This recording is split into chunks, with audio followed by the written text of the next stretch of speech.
ข่าวที่นำเสนอไปแล้วได้ที่ www.thainews.prd.go.th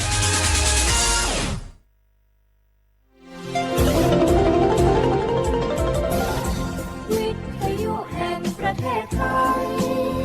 ให้ความรู้คู่ความสุข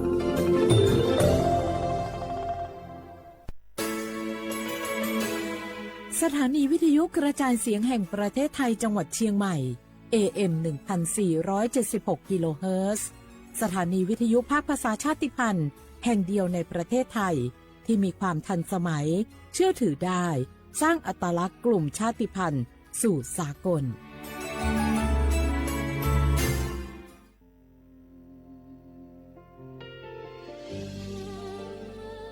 พระเสด็จสู่แดนสวงไทยทั้งปวงน้อมสำนึกในพระมหากรุณาธิคุณตราบนิรันดร์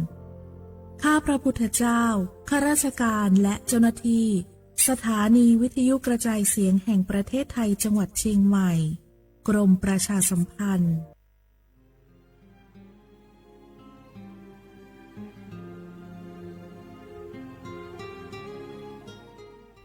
This is a moment of profound grief for the Kingdom of Thailand. The collective voices of Radio Thailand Chiang Mai join the Thai nation in mourning the passing of our beloved Queen Martha, Her Majesty Queen Sirikit. Her life was a testament to the unwavering service, grace, and deep love for the Thai people. Our humble condolences and thoughts are with His Majesty the King, the royal family, and all the Thai people during this deeply sorrowful time. We will remember her forever.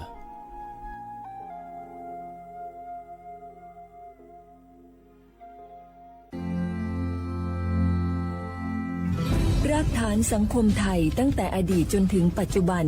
เคารพเทิดทูนสถาบันพระมหากษัตริย์เป็นศูนย์รวมจิตใจที่เหนียวแน่นของคนไทยในเวลาที่เกิดวิกฤตทางการเมืองพระบารมีของพระเจ้าอยู่หัวก็ทำให้เกิดความสงบและช่วงที่เกิดวิกฤตเศรษฐกิจปรัชญาเศรษฐกิจพอเพียงของพระเจ้าอยู่หัวรัชกาลที่ 9พระราชทานให้กับคนไทยก็ทำให้ผู้ที่น้อมนำมาปฏิบัติมีภูมิคุ้มกันและไม่เกิดความเสียหายพระปฐมบรมราชโองการของพระเจ้าอยู่หัวรัชกาลที่ 10เราจะสืบสานรักษาและต่อยอดและครองแผ่นดินโดยธรรมเพื่อประโยชน์สุขแห่งอาณาราษฎรตลอดไปพระมหากษัตริย์ไทยทุกพระองค์ทรงห่วงใยราชเสมอ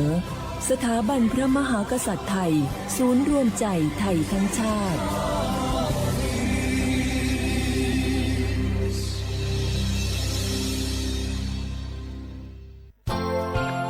ช่วงฟ้าใสไร้มลพิษ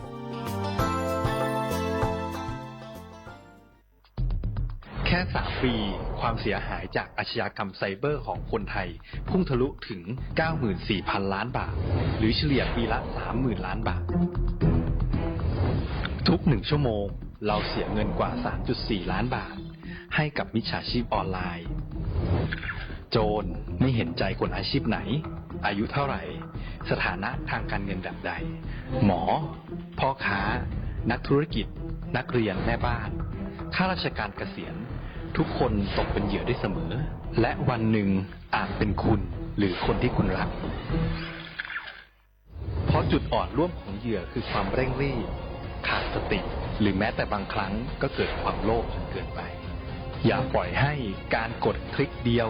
ลิงก์เดียวทำให้โจรยิ้มกว้างวันนี้ถึงเวลาแล้วที่คนไทยทุกคนจะต้องร่วมมือกันสร้างภูมิคุ้มกันอาชญากรรมไซเบอร์ช่วยกันหยุดก่อนที่ภัยไซเบอร์จะทำให้คนที่คุณรักและตัวคุณเองกลายเป็นเหยื่อ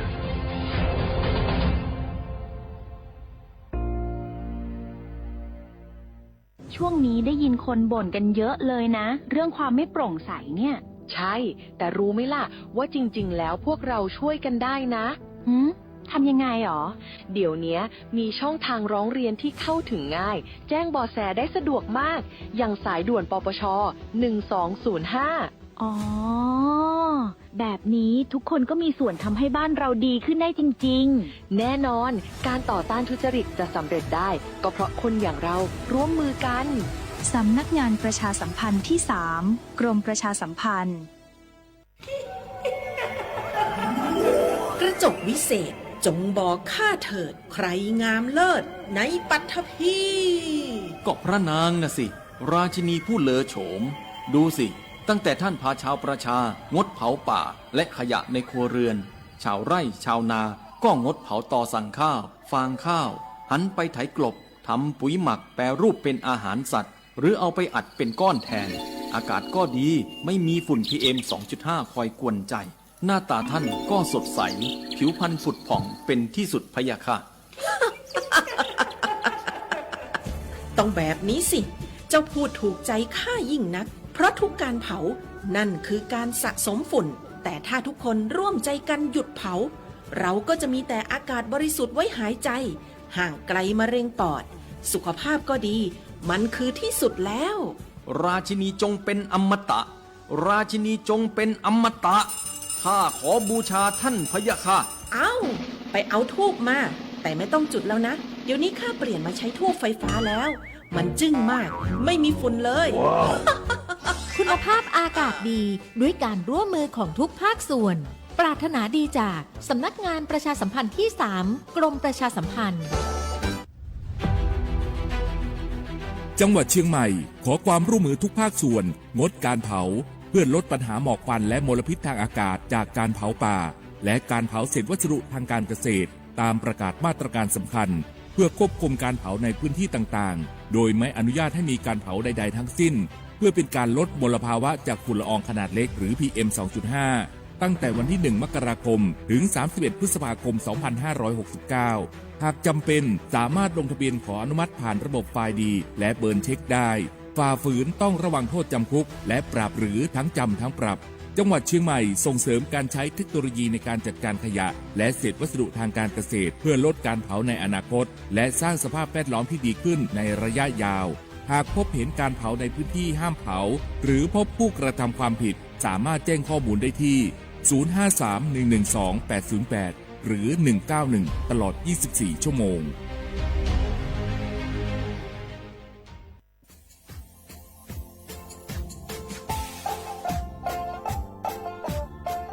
น่าถึงมาปีใหม่ซื้อจีนชมงโมญาคณะรัฐมนตรีไงมีมติยากกว่าอยู่หัวมองเมื่อเหือนยากุลาซื้อหาหนีซื้อกูยังไงยิ่งคงอยู่ตรงยาสดซื้อฉีกว่ายาไปรับมองเมื่อเหือแก้ไขปัญหาไงสถานะอาทิตย์ยังเหือสัญชาติไงเอาถ้าเป็นคนเรียกว่าจ่าสุไงอาทิตย์บัญญัติยากฎหมายถือว่าไปรับมองเมื่อเหือไงมาตราที่17ไงแห่งพระราชบัญญัติคนเข้าเมืองไงพอสองงมันอยากให้ญี่ปุ่นอยากให้หนีตัวอยากหนีซึนหนีกวางกันเทวถ้ามีคนเนี่ยว่าดูแลโซอาทิตย์เนี่ยคือมือซ่าจางงบัญญัติงาอาทิตย์เนี่ยว่ามีทะเบียนประวัติเธอถูกต้องอยู่งาอาทิตย์แบบว่าสารว่ายื่นขอสถานะไงคนต่างด้าวเข้าเมืองโดยชอบด้วยกฎหมายที่ดียินหน้าบดงาอาทิตย์ทยากฎหมายถือว่าบรรดามันเป็นไงมาตราที่7ทวีไงแห่งพระราชบัญญัติไงสัญชาติยึดขวงงไปเฮอพศยังไง2508ไง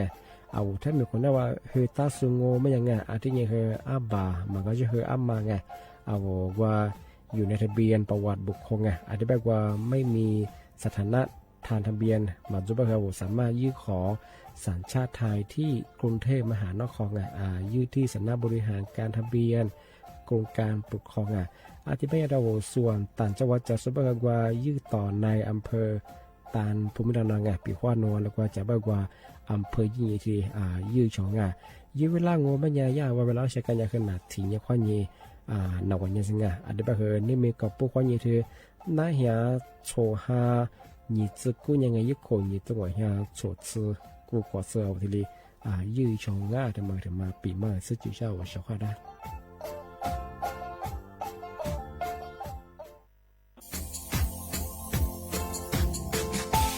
ชาวว่าพระวัฒมาปีใหม่อาทิตย์ซึกตาจินชาวมองมันยังไงมุสาจังหวัดเช่นไม่ค่อยถึงมาปีใหม่ปากไก่ฝรั่งที่5ที่นี่ก็พวกค่อยยิงว่า5 3 4ที่นี่สังเกตคนอยู่ตรงนี้โฉดซึก กูขวางมาคืออาตุถัดชูดงกาปากกาเมียนเบสเพียลุมมีโดขยันรอจุดเปดงจัดความแบบดิต้มแบงอาตุถัดชูบงอาทิยาวพื้นที่หรือตัวจางงูเป็นยังกว่ายาระบบไฟดีข้อนี้มาอนุญาตอยู่ไม่เหอะมาคืออาตุถัดชูดงอาทิยังปีความวัตุสองงูเป็นยังฝ่าฝืนยังคือกลุ่มหมายละชัวยาชัวยาโซดงอาทิบ้างงูเป็นยัง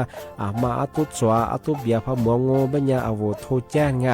ศูนย์อำนวยการแก้ไขปัญหาหมอกควันอาทิยังคือฝุ่นละอองมาคือจังหวัดเชียงใหม่ยี่เบอร์โทรงูเป็นยัง053อาทิยี112808หรือที่มาโงบัญญาสำนักงานประชาสัมพันธ์จังหวัดเชียงใหม่ก็ยังดีปีมากทีเดียวประกาศยุฝรั่งอันนี้ประกาศมาก็จังหวัดเลยยุจลฝรั่ง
小花不了慌啊，阿么啥2:00花3:00啊，阿我ลิสงดูสติว่าจบไปแล้วง่ะเอาลิสงประกาศกบฏทางสถานีวิทยุกระจายเสียงแห่งป ประเทศไทยจังหวัดเชียงใหม่วะดูจังอ่ะมังชื่อคือสวทเชียงใหม่แบบคือดาวขวางอ่ะเอารายการลิซุงโอ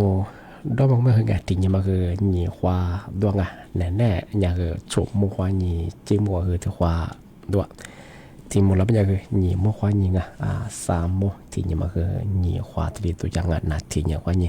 นาเนี่ยจังอ่ะนี่มีติงยังโง่ไม่ยังอ่ะเอาลิซูอาบาไปคือไงอีเห็นยังแบบว่าคือพารากางช่วงไงนี่มีติงยังโง่เป็นอย่างคือที่หาสารยังไงนี่เป็นยังแบบคือแฮปพึ่งไงเอาสมมติบัญญัติคือให้เพื่อนยังโง่บัญญัติเจ้าวัวเจ้าลูกเตื้อยังไงให้เพื่อนยังมาคือมาตื้อบรงงาม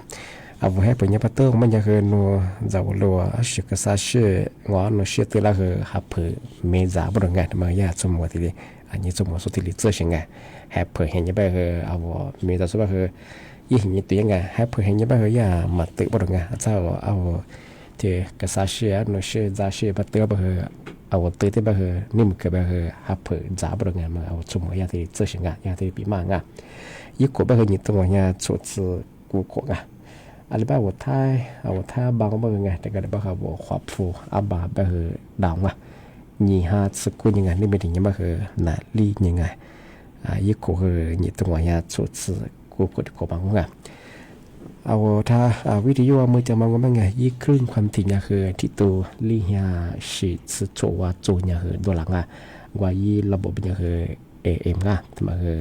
เน้นแดมแบบที่มันระบบที่ตลอดตัวยองอ่ะอันที่ถ้าระบบไลฟ์สุดเป็นไงฟิฟส์บุยเป็นเนี่ยคือสวทจุดยี่ไงเชียงใหม่เป็นคือ AM 1476กิโลเฮิรตซ์มาหัวยี่เพทาไลฟ์สุดยังบางอ่ะที่บ้านก็ไม่เคยนี่มีถึงยังมาคือทายาเอาจันแหวนโถสุดๆไงเอายิงจันยังมาทายาถ้าว่าสถานีว่าไลน์ทะเลยาศึกษาดูไงอะไรบ้างอ่ะนี่บ้านคืออะไรยิมุกเกิดอะไรบ้างอ่ะนี่มึงอ่ะอะไรบ้างเหรอนี่มีอัฐาเป็นอะไรบ้างถ่ายยี่ห้อดูแลบ้างไงอะไรบ้างเหรอ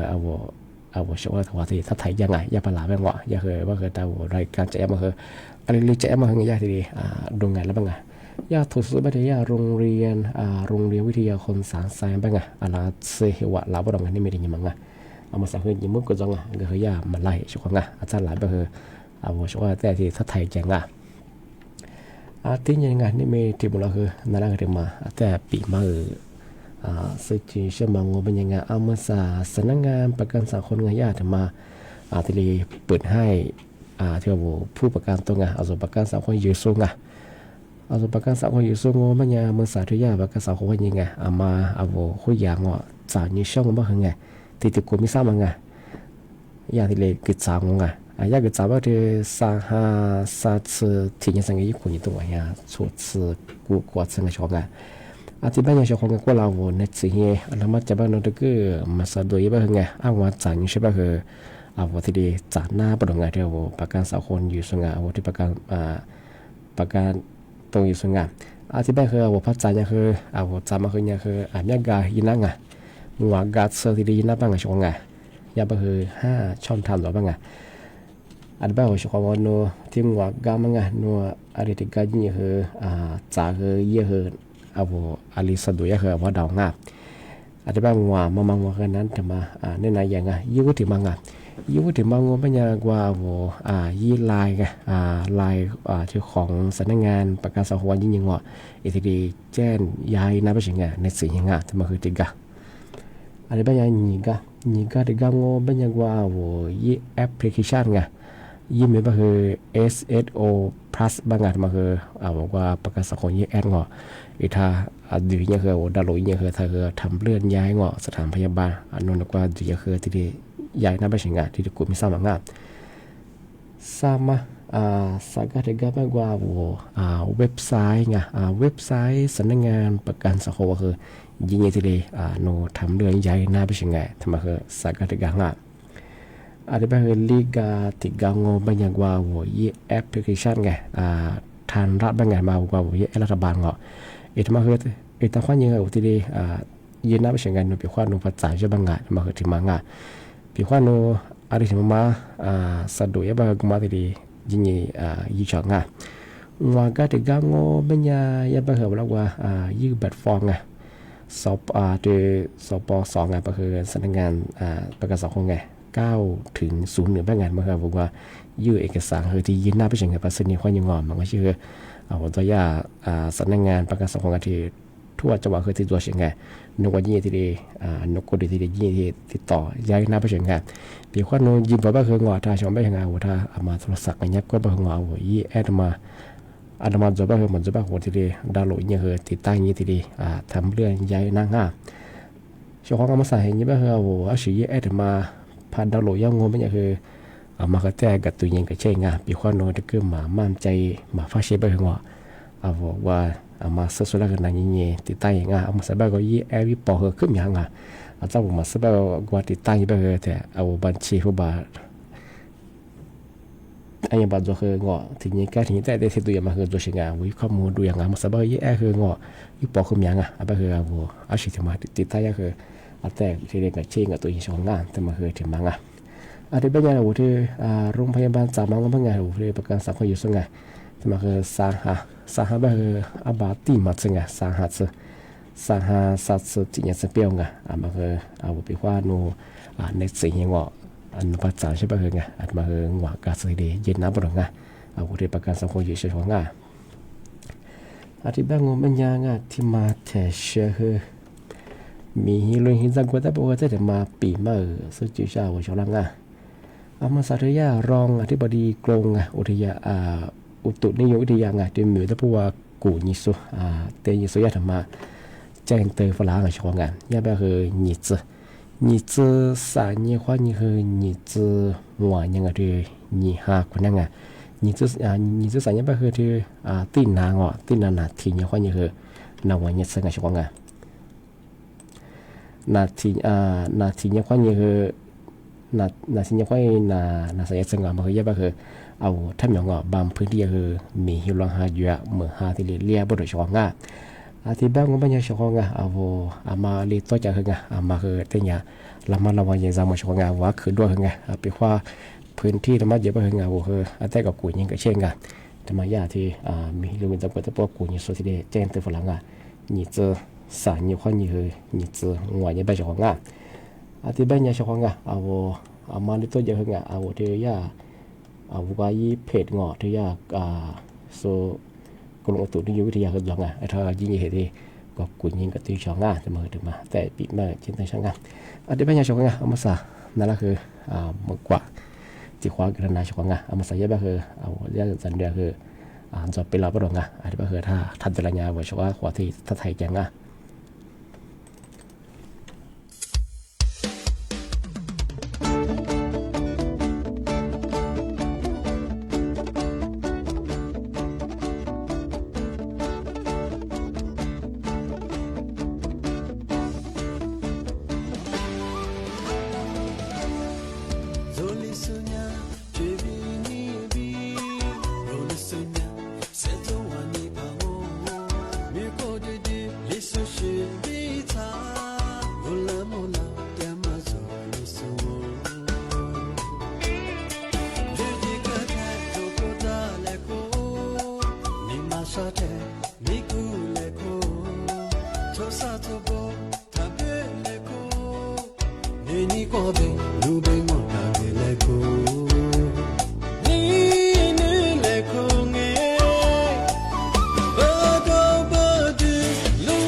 是的，我小孩也和那你弗朗安瓜我一 app 的ประกาศเขาว่าอย่ามาอันลิดารุอย่ามาเหอะแต่ปีมาบุรุงว่าว่ามาปีขว้างว่าโทรศัพท์มือถือตัวสบับว่ายี่แอปว่าเอสเพสโตว่าไงยี่คือทะเลดารุยี่ชงไงว่าต้องว่ายี่มานั่นไงถ้าว่ายี่แอปเพสโตว่าดูเราก็ไม่ยังไงที่ว่ายี่ยิบมิวไงยิบมิวแบบที่SSO ไง plus ไงที่ทำมาไงช่วงไงที่ว่าวันยิบดูหรอกไงวันบ้านนั่นแหละที่ทำมาไงช่วงวันที่ทำมาหมอบ้างไงที่ทำมาไงที่ทำมาโอ้ทำมายิบเดียวกันบ้างคือเอาทำมาคือติดตั้งจังไงบ้างคือเอายิบข้อมูลคือเพียบตัวเองไงที่ทำมาไงเฮ้ทำมาไงช่วงวันไงเอาทำมาตีจังไง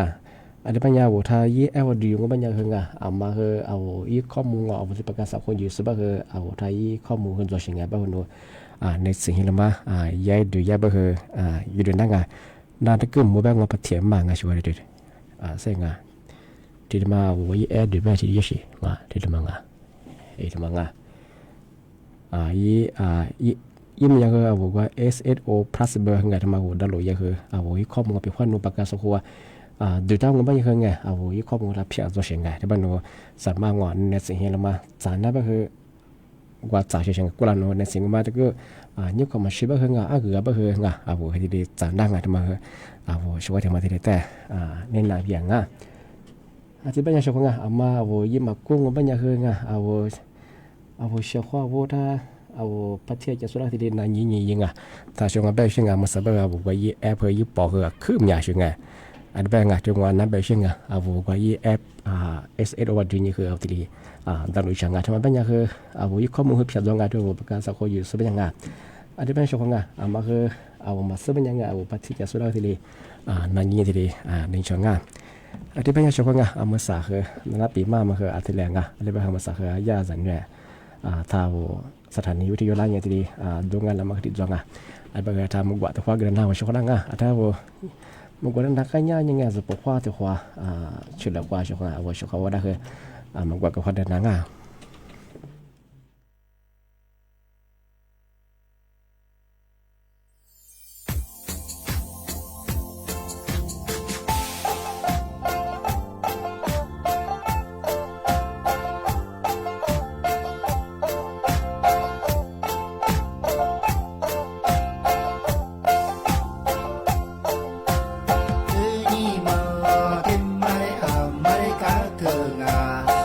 Mare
喜欢我这点嘛ปีมาช่างเอามาสั่งว่าเนี่ยเอาจันแหลงอ่ะโถสุดๆไงจากโรงเรียนสันทรายวิทยาบ้างอ่ะถ้าหลายอย่างหลายท่าสถานหลายที่เอาลิจามาที่หลายที่กัดตุยลาที่เลยที่เลยเราไงอาจจะบางอย่างคือถ้ายาลาแบบว่าแต่ ชื่อยังไงย่าอะไรก็ค่อยลางมาชองงั้นเดี๋ยวแนะนำตัวจากโรงเรียนไหนแล้วก็ชื่อเล่นอะไรนะครับผมแนะนำตัวได้เลยครับผมใช้ไม้ได้นะโอเคครับสวัสดีครับสวัสดีครับผมนายพัทรพงษ์ปันเรือนมาจากโรงเรียนสันทรายวิทยาคมครับโอเคน้องผู้หญิงเลยครับโอเคสวัสดีค่ะชื่อนางสาวทัศนีลงหมองมาจากโรงเรียนสันทรายวิทยาคมค่ะโอเคมีแนะนำเกี่ยวกับโรงเรียนไหมครับว่าช่วงนี้โรงเรียนรับสมัครยังไงเชิญชวนไหมฮะที่โรงเรียน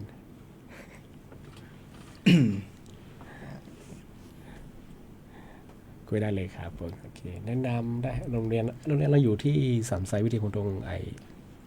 อยู่แถวไหนนะฮะตรงข้ามโรงพยาบาลสันทรายเลยครับตรงข้ามโรงพยาบาลสันทรายใช่ไหมครับใช่ครับโอเควันนี้มาดูงานใช่ไหมครับครับไปกี่ที่มาแล้วฮะวันนี้ที่แรกเมื่อกี้ไปที่อะไรนะใช่ครับได้อะไรบ้างเนี่ยประทับใจอะไรบ้างก็ได้เห็นเบื้องหลังครับเบื้องหลังการทำงานครับในระบบควบคุมโอเคแล้วสุดท้ายมีแนะนำเกี่ยวกับโรงเรียนไหมครับแนะนำครับโอเคก็จะเป็นการรับตามสายสมัครคือแบบว่าจะมีหลากหลายสายมากขึ้นค่ะอย่างเช่นจีนก็จะเป็นห้องพิเศษเนี่ยค่ะได้ออกไปพูดคุยกับชาวต่างชาติบ่อยๆอย่างเงี้ยค่ะทุกอาทิตย์เนี่ยค่ะทุกอาทิตย์มีอะไรเสร็จไหมฮะมีไหมมีสายการเรียนวิทย์ค่ะวิทย์สุขภาพเนี่ยค่ะก็โรงเรียนก็จะจัดการให้ออกไปดูงานเกี่ยวกับการแพทย์หรืออะไรต่างๆนะคะโอเคน้องผู้ชายบ้านครับมีหลากหลายสาขาให้เลือกครับแล้วแต่ความถนัดของบุคคลครับแต่ละสาขาก็มีความแตกต่างกันครับและดูแลกันอย่างทั่วถึงครับใช่ครับโอเคง่ะอีกบางงบยังย่าโรงเรียนสันทรายวิทยาก็บ้างชอบคำว่าถ้าเจ้ามาเจอสุภาพงามาปีว่าโรงเรียนสันทรายวิทยาว่าตัวสุชาติบางภาษาจีนจงที่ยังคือหลายคณะจงบางมาจากนี้เราใช้จีนที่เดียสุชาติบางจีติดต่อที่เรียนสอบทางชอบของงานที่บางย่าคณะโคจิงที่ย่าจากนี้คือที่หลังที่ตัวหลังอันนี้บางชอบของงานนะปีมามาคือที่แรกจงว่าชอบได้คือประมวลงานขอบคุณสำหรับน้องๆที่แนะนำนะฮะแล้วก็จัดโรงเรียนสันทรายวิทยาคนเนาะอันนี้บางงานสันทรายปีมาชอบงานเขาโอเคสวัสดีครับขอบคุณครับ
니나 아니알리마다 몰라콜라니 땅아마스 알리마요 주지로자마 디바자브 몰라코마쇼 알리마요 세조주자마 디바자브 미네테스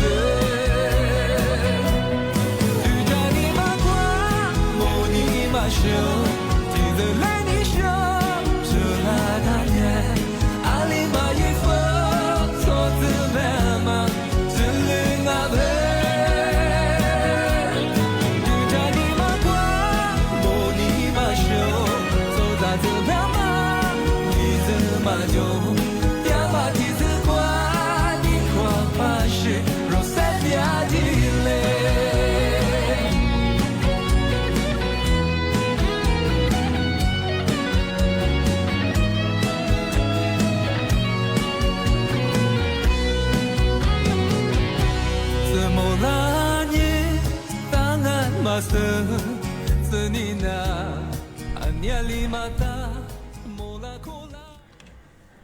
อาชีพเรื่องว่ายาจันด้วยถูกสุดๆไงโรงเรียนสันทรายวิทยาคมบ้างไงลายอย่างที่ดีสถานีวิทยุลายอย่างที่ดีวอลลียามือยาที่ดีสุดสาดูไงละไปชงงาแต่มือนี่มีเสื้อชงไงยาเทลามือปัสซึ่งไงไปคือยาสารละไปคือผมว่าเตียนตัวยังว่าผมว่าจะเกิดไงชงไงไปคืออะไรลีนั่นจะมือไงแต่มือแต่ยากับพี่ดาวชงไงdi banyak syok ngah ama ngah apo ta je mai ja ba ngah apo zan ni sudah apa sa jing ngah ke batu jadi so ji se ba ga ya rong ria ke batu ke yi wi cha ke zo ba ga syok ngahจะมาถึงมาถึงจะบอกว่าอย่าสายอาชีพไงที่ด้านสายอาชีพเพื่อย่าเพื่อจะอะไรเงี้ยหลายคณะจบแบบชงงานเพื่อมายินดีถึงชงงานเป็นความบอกว่าโซเชียลบางวัดมาโรงเรียนสันสายวิทยาของงานอันนี้บางอย่างชงงานที่ไม่เคยนะปีมามาคืออาทิตย์ละจอยไปคือสั้นแดนแนงงาโฉมโม่ควายคือเจมวังตัวควาหมดละควางาเอาไว้ช่วยเขาว่าหลายส่วนที่สุดคือบ่โม่งาอันนี้ถ้าว่าวิทยุน่าจะสวยงาสั้นแดนยังคือแดดโฉมโม่ควายเจมวังตัวควาหมดละควางาเอาไว้ช่วยเขาได้คือบ่โม่งาเขาสวัสดีครับ记得来你手，就拉单眼，阿里巴巴。